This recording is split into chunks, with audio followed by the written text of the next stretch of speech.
Terima kasih yang klik dan tekan video ni dan nak tengok video ni. Terima kasih banyak-banyak. Terima kasih juga yang pernah tengok video-video sebelum ni tau. Tak kisahlah video-video produk yang saya guna pakai ke, ataupun video-video koleksi-koleksi video-video yang lain tu ke.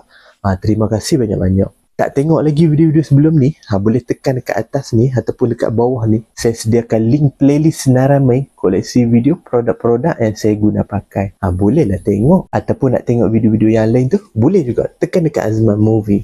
Okay, malam-malam ni saya tak tahu nak makan apa. Jadi saya pun nak jimat cermat lah. Jadi saya nak makan mi segera yang macam ni lah. Mi segera ni dia dalam cup tau. Cara nak pakai dia pun mudah je. Kita kena buka dulu plastik ni. Lepas tu kita letakkan air panas 300 ml macam tu ataupun lebih kurang. Kita nak masukkan dia pun boleh. Tapi kalau nak lebih mudah, kita cuma masukkan air panas je lah. Okay, lepas tu kita masukkan dia punya perencah. Lepas tu dah boleh siap kita nak makan. Mi segera ni juga boleh pilih perisa tau. Untuk yang saya ada ni perisa vegetarian dan juga ayam. Dia ada juga perisa-perisa lain. Boleh pilih mi segera ni. Yang tak tahu nak makan apa ataupun yang nak berjimat tu, sekali-sekala bolehlah makan mi segera yang dalam cup macam ni. Mudah. Jadi mudahlah kita nak makan dia tu. Okay, ni mi segera yang saya dah buat lah. Perisa ayam lah yang saya nak makan ni, perisa ayam tau. Mudah nak buat dia. Cuma letakkan air panas, masukkan dia punya perencah, mudah lah. Lepas tu kita tutupkan lah penutup ni. Tunggu sehingga 2 hingga 3 minit, dah boleh makan. Sedap lah. Dia memang rasa ada perisa-perisa ayam macam tu lah. Untuk kali ni, baju saya pakai baju t-shirt lengan pendek. Dia punya tengkuk dia leher bulat tau. Warna pun boleh pilih, saiz pun boleh pilih. Minyak wangi pula saya pakai minyak wangi yang macam ni. Boyo Vital ataupun daripada Raja Perfume. Nak pakai dia pun mudah lah. Kita tekan-tekan spray je. Betul kita boleh lah. Rasalah bau wangi-wangi sikit. Kan taklah bau busuk sangat kan.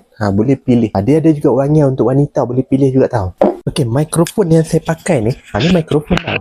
Mikrofon ni dia mikrofon wireless.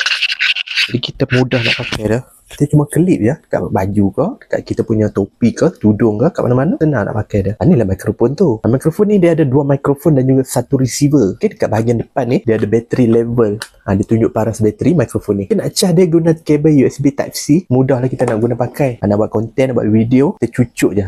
Dia punya receiver tu boleh pilih sama ada Android ataupun iOS. Untuk yang saya ada ni versi Android lah. Saya cucuk dekat kamera smartphone saya tu. Untuk minyak rambut pula, saya pakai minyak rambut kelapa macam ni. Dia ada rosemary dan juga peppermint. Jadi nak pakai dia pun mudah. Kita tekan-tekan picit. Lepas tu kita boleh sapu dekat kita punya rambut lah. Mudah lah. Bau dia pun wangi. Wangi-wangi. Boleh kita lembutkan kita punya rambut tu. Sikat rambut pula, saya pakai sikat rambut yang jenis bulat yang macam ni tau. Jadi mudah lah kita nak sikat rambut tu. Jadi saya suka sikat tepi. Tak mau buat sikat pun nak garuk-garuk badan boleh.